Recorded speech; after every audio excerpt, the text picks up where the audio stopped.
The signature line on the prenuptial agreement burned into my vision like a brand. My breath caught as the words, "All assets acquired during the marriage shall be considered the sole property of Warren Patterson III," swam before me. The golden afternoon sunlight streaming through the mansion's windows seemed to dim, the air suddenly thick and unbreathable. I didn't drop the pen. Instead, my grip tightened until my knuckles turned white, the pressure threatening to snap the expensive fountain pen in half. My ears rang with a high-pitched whine that drowned out everything except the thundering of my own heart. "Just sign it, dear," Fiona said, her voice honey-sweet but her eyes calculating as a banker's. Her blood-red nail tapped impatiently beside the signature line. "Or I'm afraid the wedding simply can't proceed." From his position by the fireplace, Lawrence Patterson swirled his bourbon, the ice cubes clinking with smug finality. And Warren, my fiancé of 14 months, the man who'd promised me partnership and equality just days ago, studied his custom shoes as though they held the secrets of the universe. His silence was the loudest betrayal of all. My name is Olivia. I'm 30 and a self-made property developer. This is the story of how I transformed a family's greed into their most public downfall. I wasn't born wealthy. My parents' home in Augusta had mismatched furniture and thin walls, but it overflowed with principles and purpose. Dad worked construction, coming home with sawdust in his hair and lessons about building things that last. Mom managed a local credit union, teaching me about financial independence before I could multiply. "Never depend on anyone else for your security," she'd say, helping me count my babysitting money into labeled envelopes. Save, spend, give. Your grandmother couldn't leave your grandfather even when he drank away their savings.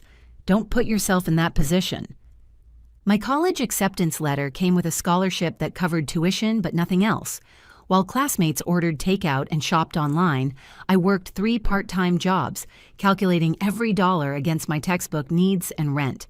After graduation, I took my $18,742 in carefully accumulated savings and purchased my first investment, a condemned bungalow in a neighborhood others had dismissed. I learned electrical wiring from retired contractors who found my determination amusing, negotiated with suppliers who initially patronized me, and slept on a camping mattress in that half-renovated house to save on rent. The property sold for triple my investment. Then came another and another. By 29, my portfolio had grown to 37 properties, and my net worth had quietly reached $31 million. I kept my success private. Wealth was my armor, not my billboard. I met Warren at a sustainable building conference. He approached after my presentation on affordable housing innovations, expressing genuine interest in my passive cooling techniques. He was handsome, in that confident way of inherited privilege. Tailored suit, perfect smile, firm handshake. "Most developers talk sustainability but build for profit margins," he said, blue eyes sparkling with what seemed like admiration. "You're actually walking the talk." "Profit and purpose aren't mutually exclusive," I replied, intrigued by his apparent sincerity. "That's refreshing," he laughed. "In my circles, everything's about appearances, not substance." He claimed to be exhausted by Charleston's social constraints. "The family name is suffocating," he confessed over candlelit dinners and morning coffee. "Patterson Construction has built half the luxury developments in South Carolina, but what about making homes people can actually afford? What about innovation?" I believed him. I fell for the seeming authenticity of a man who appeared to value my mind as much as my company. I thought we were building a partnership based on shared vision and values. The Pattersons initially welcomed me with Southern charm, so practiced it was almost imperceptible, as performance. Weekend sailing excursions on their yacht, garden parties where the champagne never stopped flowing, benefit galas where they introduced me with rehearsed warmth. Then came the subtle undermining, gentle wounds delivered with perfect smiles. "How interesting that you've accomplished so much with such unconventional methods," Fiona observed during afternoon tea, examining my business model like a curious insect. "Quite the hustler," Lawrence commented at a family dinner, clapping his son on the shoulder. "Not what we expected for you, Warren, but certainly enterprising."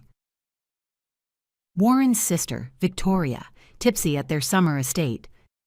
"Let's toast the entrepreneur." Warren, honey, just make sure her construction standards don't affect our company reputation. Laughter rippled around the veranda while Warren kissed my temple, silent acknowledgement that cost him nothing to give. I wasn't a potential partner in their dynasty. I was a novelty, an outsider, new money that might tarnish their polished legacy. 3 weeks before our wedding, Fiona's inquiries intensified, each starting with practiced concern before circling to the same target, my business structure. "Darling, I was just speaking with our estate planner," she'd begin, voice flowing like honey with arsenic.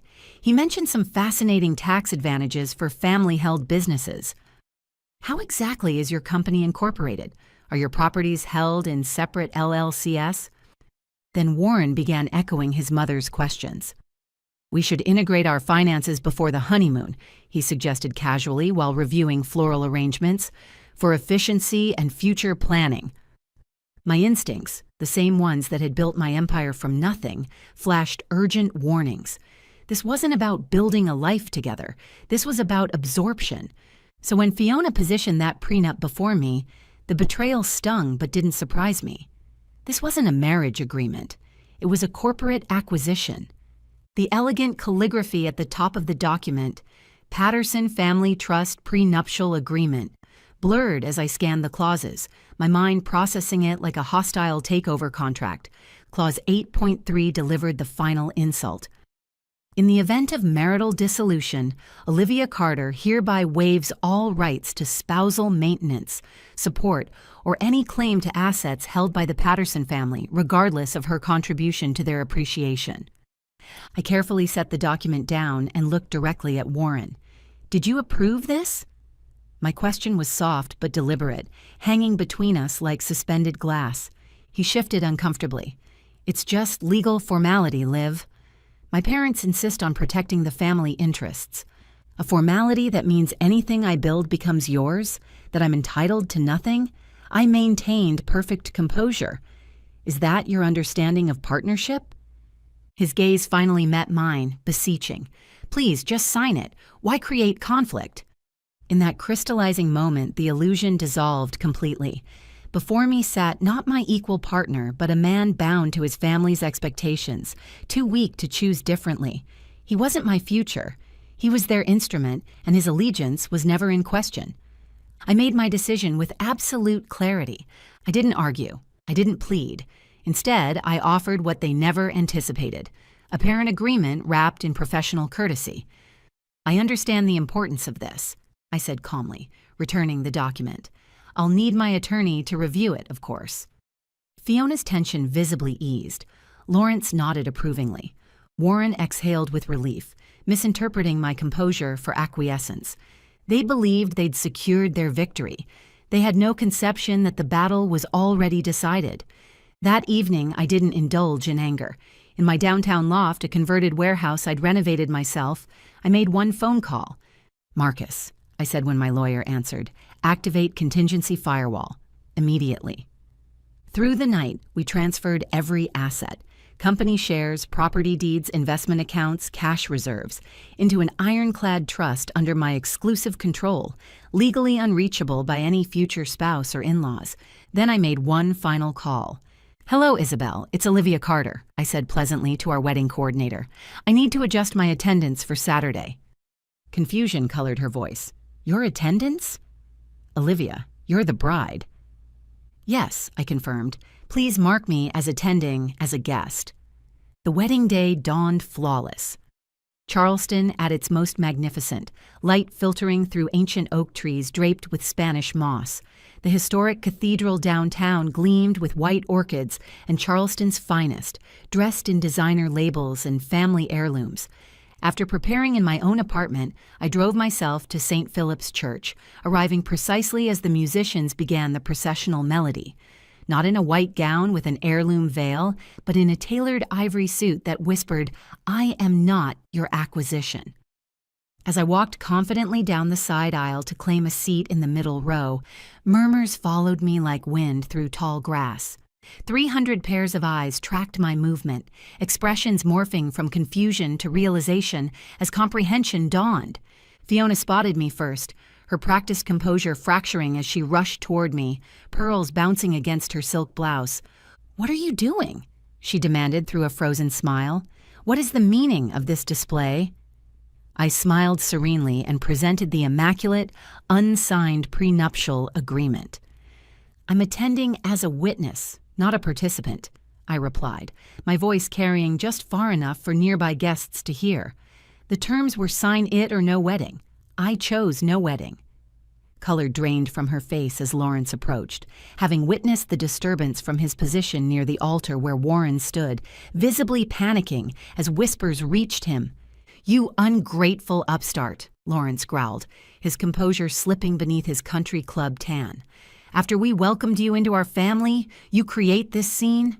You'll never see a penny of Patterson money." The cathedral fell silent. This was their moment to remind me of my place, to establish their dominance. I remained perfectly composed. From my handbag, I retrieved a sealed envelope containing a single business card and the latest issue of Business Insider. I handed him the envelope so he could see the magazine cover clearly. There I was, photographed against the Charleston skyline, confident and assured. The headline proclaimed, "America's newest real estate visionary, how Olivia Carter built a $31 million empire before 30. I watched him open the envelope. I observed his expression transform as he extracted my business card, embossed with the logo of my newly established charitable foundation. Beneath my name, the subtitle read, "Founder, Carter Housing Initiative, $10 million committed to affordable housing development in Charleston." I met his gaze directly, my voice measured and clear in the cathedral's perfect acoustics. "This was never about gaining access to your wealth, Lawrence. I have 31 million reasons to never need your name, and now your community will benefit from my success, with or without your family's participation." A collective inhale rippled through the church. Across the aisle, Victoria's champagne flute slipped from her grasp, shattering against the stone floor like the family's illusions.